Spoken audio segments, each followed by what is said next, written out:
Hi family. I know you're probably wondering like, girl, where have you been? Did I just get a notification from you?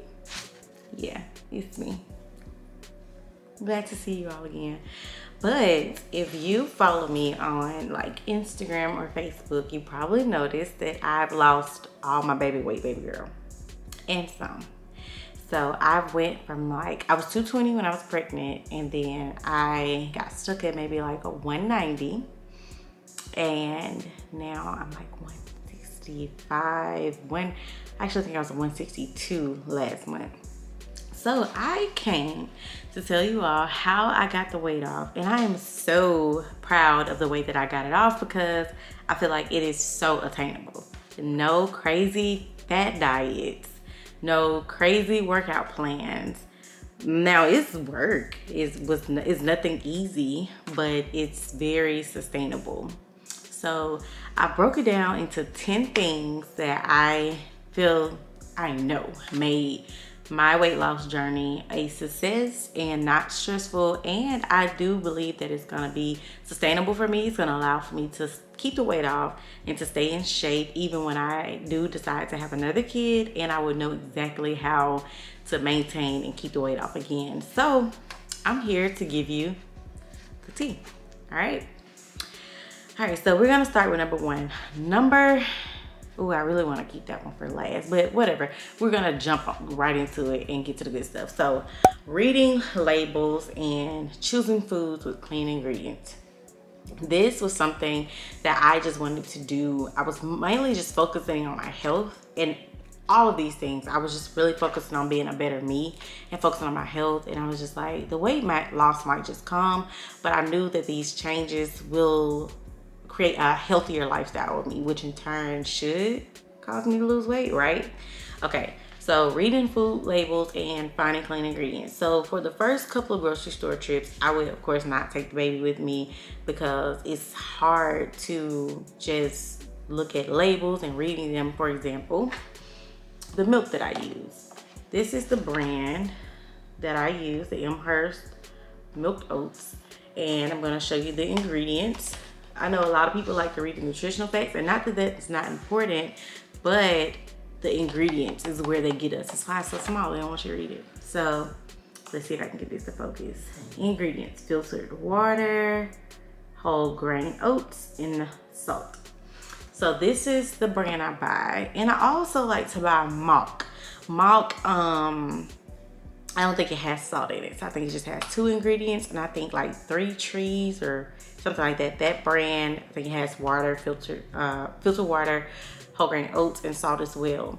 So that's a good one. And it's one other one, it's like Muya or something. Now it has some like oils and stuff in it, or is it preserves? I can't remember. It's something in it that's kind of yucky, but it's not the worst to get. So this is a little bit on the pricey side, but the Malk brand you get less, and it's about the same price. But this Elmhurst brand you get 32 ounces. So get that.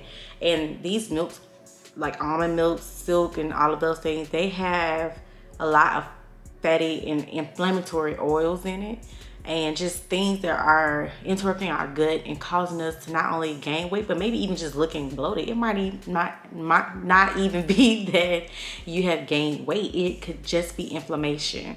And that comes from the things that we put in our body every day that we think are healthy, and truly they're not. Okay, and I got another example.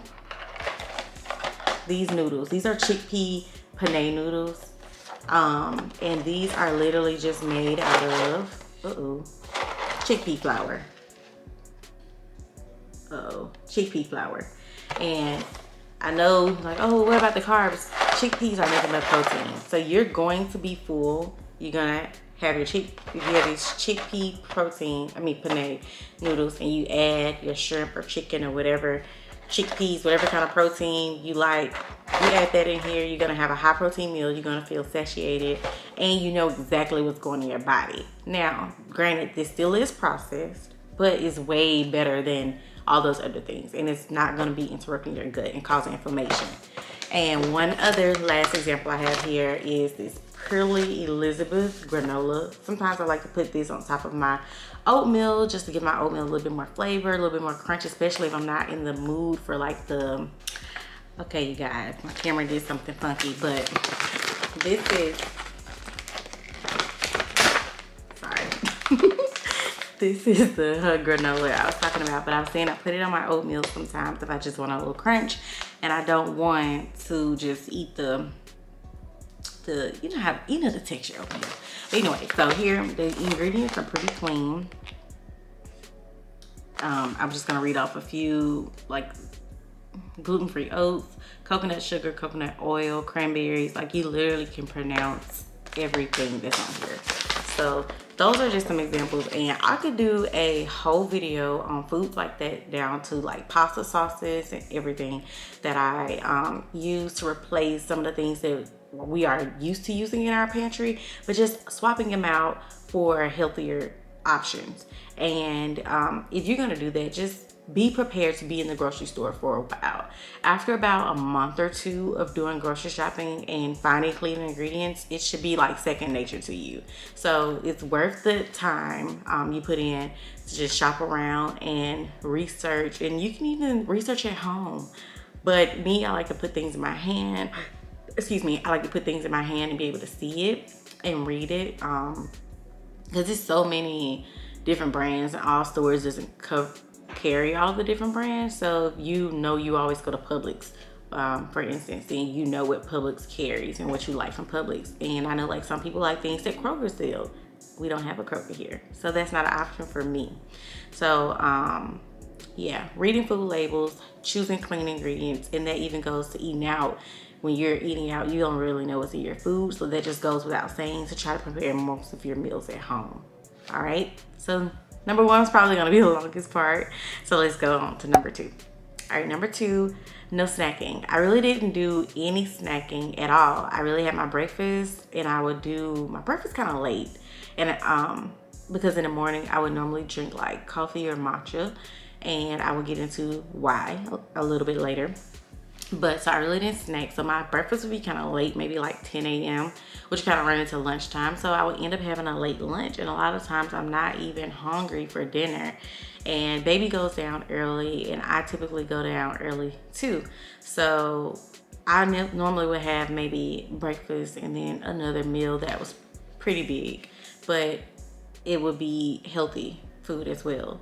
All right, so no snacking. And then if I did want to snack, I always keep fruit and nuts in the refrigerator. So if I just feel the urge to need a snack, or I'm just a little bit hungry but I'm not hungry enough for a meal, I have healthy options in there to snack on. So of course I don't keep anything in the house that I wouldn't normally want to snack on unless I'm just particularly having a craving for something. And that goes back to number one. Like if I'm having a craving for some cheesecake, I'm going to have cheesecake, because that's just unrealistic. If I go to a birthday party and I want to have a piece of their cake, I'm going to eat a piece of their cake, because that's just one day and one serving. And that comes with self-control, and that's how I'm able to sustain it, because I'm not depriving myself of things that I enjoy. So I treat myself to that, so that later on I just won't binge into those things. You just treat yourself to it when you want it. But when you treat yourself, maybe get a small piece of cake just for the tasting. Or if you decide you want a Snickers, get the shareable one and just eat one out of it and save another one for later. Put it in the fridge or the freezer or something. Okay. So number three, hydration. I did it, but I could do better. Just gonna say that. And I'm still nursing, so I should be hydrating way more than I am. One thing that helps me hydrate, and I'm aware of, is having a cup. I know Stanley cups are like the thing. I haven't gotten into that wave, but I do have insulated cups. I have a Yeti cup from years ago. I have a cup that two cups that I love from Target that I used when I was pregnant to stay hydrated. And those cups help me stay hydrated because it keeps my water cold. They're right there in my face, and they're pretty and green, so I see it. So whatever works for you, what kind of cup or jug you like to drink out of, do that. I work from home, but when I was working in the office as well, I had a jug that had the timestamps on it. I know y'all seen those, and it was like, you're doing great at 11 a.m. or whatever. So, and at 12 it said keep going. So I would take that jug to work with me, and then I would take like my Yeti cup with ice, and I would just pour the water out that jug into my cup, and that's how I would keep track of how much water I was drinking. And if I didn't have that jug, I would calculate my ounces. I think it came up to like 8 bottles of water a day that I would need to get the amount of ounces I need for my. You're supposed to drink half of your body weight in ounces, so just keep that in mind. And you don't have to do all of that because it's really overworking your kidneys. But if that's sustainable for you, and by all means do that. Okay, number 4, a workout schedule that's sustainable. So don't go crazy and try to be a 5 a.m. girly because it's the cool thing to do. I am a 5 a.m. girly, but I've always been, even back in 2018 when I was really heavy into fitness, nothing that I really used to post, but I was into fitness, I was a 5 a.m. girly. I even would go to afternoon workouts sometimes. I would be doing 2-a-days. I just do better in the mornings because everybody's asleep. Nobody can call you and say, hey girl, let's go to happy hour. Hey girl, let's go to dinner. So everybody sleeps. So it's easy to stay on track. And more importantly, being a mother, waking up before my baby gets up, before my boyfriend gets up, and going and pouring into myself, working out, coming home, taking a shower, maybe get a little work done, read my Bible. That helps me start my day. I've poured into myself, so now I have something to give to others. So working out in the morning has just always have been something that I enjoy. Working out in the evening feel like a chore. It's part of my to-do list for the day, and I don't like that. So waking up, getting it out the way, I love the way it makes me feel. It sets the tone for the day. It actually gives me more energy. So that works for me. So find a workout schedule that's sustainable for you. And if I'm gonna be honest, like right now, my boyfriend Fred, his schedule is different. So it's hard for me to go in the mornings, and I could wake up and work out here. We have a small little gym in the garage, but it's just not the same for me. So I have been inconsistent. So I need to find something that works for me now. And that brings me to number 5, just move. Even though I'm not going to the gym, most days I try to get up and just go outside. When I was going to physical therapy for my stomach to, I can't remember the name of it, when your abdominal muscles kind of separate from being pregnant. But anyways, she just told me like, just walk the hills in your neighborhood. So there's a hill literally on my street. So instead of just walking the whole neighborhood, which is what I was doing before the weight came off, and I was wondering, like, I'm doing all this walking every day, none of the weight is really coming off. When I started just walking the hill, this is even before I started going to the gym. The first month, I was just walking the hill on my street, just up and down for 30 minutes at the least. And I dropped 5 pounds, that easy. I did not go to the gym. And it wasn't every day, it was maybe like 4 to 5 days a week. And that's it. So just walk, just move your body in whatever way that you can. Just get up and move, even if you can't go to the gym. If you clean up your diet and just move your body, the weight is going to come off. Okay, and so now that goes to number 6. Number 6 for me, eliminating and limiting meat and dairy really helped me lose weight. So in July, I eliminated meat and dairy, period, and I dropped 10 pounds.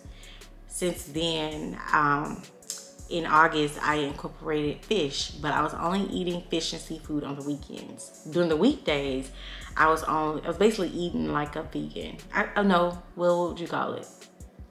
Not really even plant-based because I was still eating dairy. So what would you call it? Vegetarian, maybe? Yeah, I guess vegetarian because I was still eating dairy. I started eating eggs, but I was still losing weight, but it was just not as drastic as before.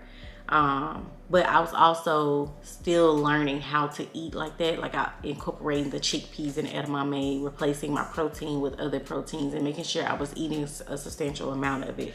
So the weight continued to fall off, but it was just not as great because I was really learning how to balance my meals and to have complete meals, because I wanted the weight to not only come off but to look good and to look natural and not to look bland and flabby skin and things like that. Okay, so I would still say just limit your meat. Like, you don't have to have meat. And I have a love-hate relationship with meat anyway. Like, me and chicken, some days I like it, some days I absolutely hate it. But sometimes I would want some wings that's in the middle of the hood. I'm from the hood. So that's in the middle of the hood, and they have the best wings. So I would crave that sometimes.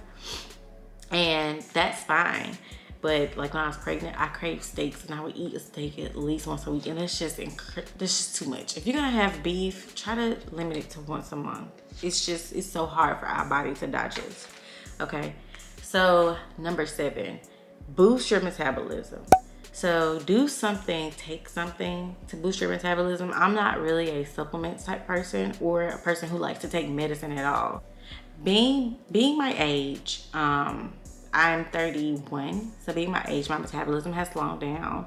I'm not doing sports or anything that we used to do in high school. I was a cheerleader. Those are things that, you know, keep your metabolism going and stuff like that. So the older we get, a lot of times our metabolism slows down, and that's just is what it is.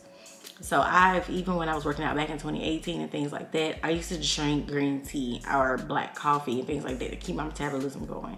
And I truly enjoyed drinking green tea, and I truly enjoyed coffee, not so much as black coffee. But when I was pregnant, green tea became disgusting to me, and it is still disgusting to me. And to really be effective, you need like 2 or 3 cups a day. I think it's after your meals or before your meals to really keep your metabolism going to be effective. So for me, I know matcha is one of those things that the girlies are talking about on social media. And of course, I was influenced and it made me try it. But it's something that I truly enjoy because I see the results of it. It gave me a glow. There's so many benefits to it. I did a deep dive of research. There's so many benefits to it. So and full of antioxidants and things like that. So I was like, hey, why not? Let's try it. So I replaced my coffee with it. Every now and then I would still crave a little coffee because I love the way it smells. I love the taste of coffee, and I'm a person who doesn't put a whole lot of creamer and stuff in my coffees. I truly enjoy the taste of coffee. So matcha is a great thing, and I drink this just about every day. I try to, even because I used to drink coffee every day. And this one here is from Costco. I used to get the Mighty Leaf brand from Publix, and there was another brand that I would get from Target, and they would cost me like $10, maybe $13 for a little packet, which was fine until I found this at Costco for 20 bucks. And I've had this for months, and I drink it just about every day. And it's a really good quality. If you don't know, you're supposed to pick like first, always try to see if they have the first or second harvest. And also you want to make sure it's ceremonial grade and not like culinary grade. Ceremonial grade is better. Okay, so you want to make sure you're getting good quality matcha as well. And I always tell people, like, how do you get that weight off? I was like, girl, matcha, because it keeps my metabolism going no matter how much I work out and stuff. Yeah, you can lose some, but I really believe that matcha is what's really taking it into overdrive because it's boosting my metabolism. It's helping my body burn those calories and just keep my body working. And I sit at a desk all day, besides my toddler's here and running behind her. But sitting at a desk all day, there's not many calories being burned just sitting. So matcha, I really feel like helps me in my lifestyle by it being so sedentary outside of working out. Okay, number 8, sleep and rest. Sleep is so important. That's why I said a lot of times, especially if I'm going to the gym in the morning, that means I have to wake up at 4:30. And my baby, she gets a bath at 7, so no, she's in a bed by 8:30. And I will try to stay up and spend some alone time with my boyfriend, but I try to be in bed by 9:30, 10 at the absolute latest. But please try to prioritize sleep and to prioritize rest and listen to your body. Sometimes you can be working out for days, and like in November, I didn't work out at all and I still lost 5 pounds. I did. Sometimes our body needs rest, and a lot of times rest could cause you to actually lose weight. So listen to your body, sleep. And number 9, prayer. I literally have a recording of me praying, asking God to change my appetite. And in the past, I remember saying that same prayer, asking God to change my appetite, but I was talking about my life choices, my lifestyle choices, things that I desired, things that I enjoyed, and He did those things for me. So I prayed and I asked God to change my appetite for the foods that I desire, change my appetite for the foods that I crave, and He did it. He really did. Like, I truly enjoy eating healthy foods. I get excited, and I can tell the difference. Food is supposed to fuel your body, not make you feel sluggish. When I eat something those hood wings, I feel sluggish, but I'm gonna get them every now and then.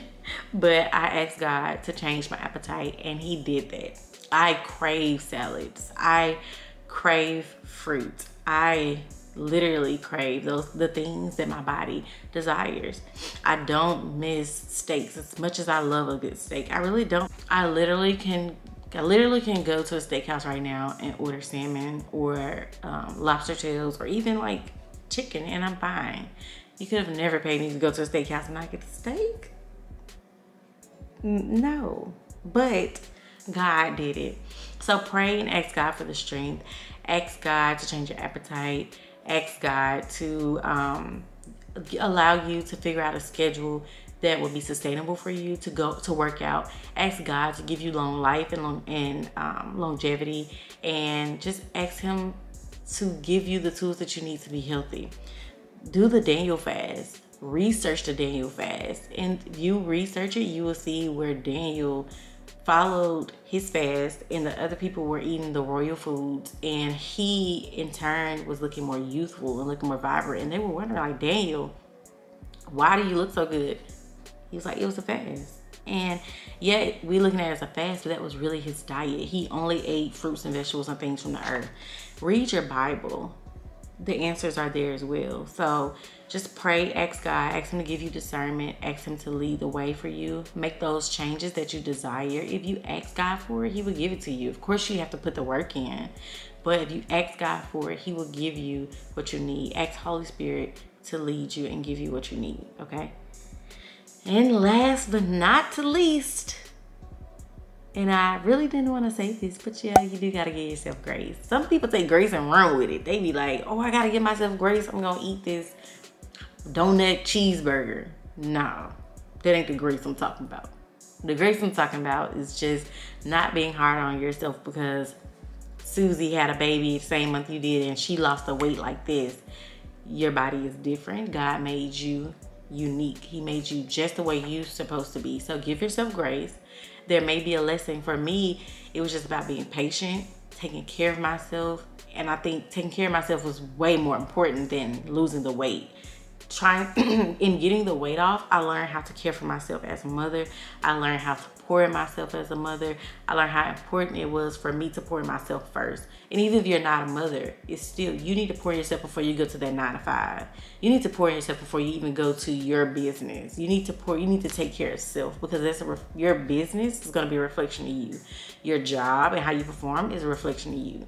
And when people see us and they see us being unhealthy, those people who are healthy, they look at us like, oh, they don't take care of themselves, but can I trust them in business? I've read that in books. I've seen it on podcasts. Some people do think like that.